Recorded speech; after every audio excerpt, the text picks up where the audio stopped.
So first question, how did you get into volleyball? My parents wanted me to be athletic, wanted me to stay in good shape. They decided that, hey, maybe we'll try volleyball. I tried out for my middle school volleyball team in 7th grade. The coach at the time was really the person who got me into volleyball. He is who I credit with first giving me the love for the game. From there, I tried out, I made the team in 7th grade. That spring, I got into a club team. So from that point in my life, volleyball was 12 months all year round. Played all the way throughout high school, had an opportunity to play in college, and I took it. And then how did you become a setter? Because I see a lot of hitting videos as well, and obviously you're left-handed, 6'3". I credit that, again, with my middle school coach. He knew I was a lefty, and I wasn't particularly super tall amongst my peers at the time. His whole thing was like, if you're a left-handed volleyball player, we're going to get you setting. And so Nice. It was me, and then there was like a 6'1" 8th grader Yeah. who was also being trained to be a setter at that time. That's awesome. I see a bunch of fans going up to you. Is this your first experience like being really recognized? How has that been for you managing like a growing stardom and like achieving the celebrity status, and like what challenges have you experienced with that? That was like a really hard thing for me. Yeah. If you guys don't actually know, I'm more just naturally introverted, and I don't necessarily feed off the energy of crowds and people. I thought it was really cool that people were coming up to me and recognizing me and wanting to take photos with me.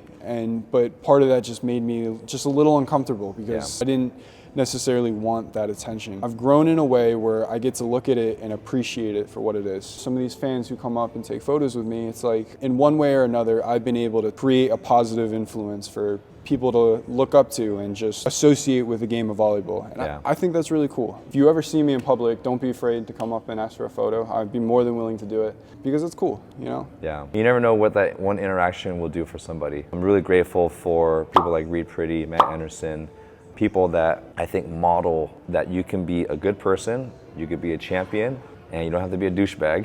Yeah. To still make a positive influence on the world. This is probably your first exposure watching international volleyball up close, right? Yes. What's your opinion on the international game, and who are some of your favorite players that you like watching? There are so many countries in the world that are so talented at volleyball. One of the teams that I really want to see play is Japan. I've yet to see them play, but I think I will have an opportunity to. But there's just so many different styles of volleyball and so many ways to be successful in the game, and it's been really cool to see some of those ways be reenacted through how people are playing. But one of my favorite players up until this point has been 17-year-old Simeon Nikolov. I watched him and Bulgaria play against the United States of America, and it just blew my mind away that a 17-year-old was not only playing at that level, but competing. And it kind of just goes to show that with international volleyball, it's just the way their systems are set up to get their players to a pro national level. It's just different in the United States because you won't see a lot of 17-year-olds on Team USA. Obviously, the game is elevated to a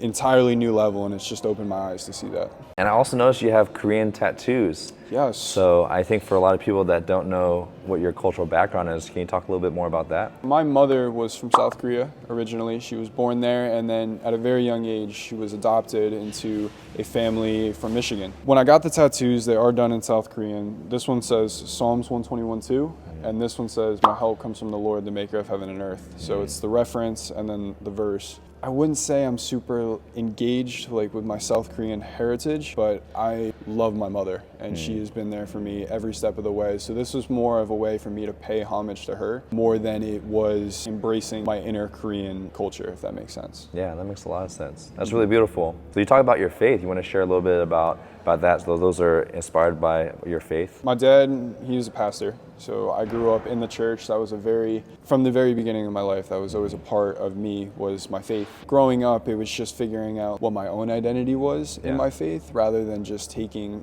what was shown to me by my parents. I think part of what my struggle has been is believing in myself. And just, I've had issues with confidence, like on and off the court, just with my life. I came across this verse on my phone one day, and it kind of just hit me in that moment. Like, I don't need to do everything by myself. I don't need to carry myself with that weight, and instead I can look to the person who made the floors that we're walking on and the heavens up above to give me that strength, be more confident in my own ability.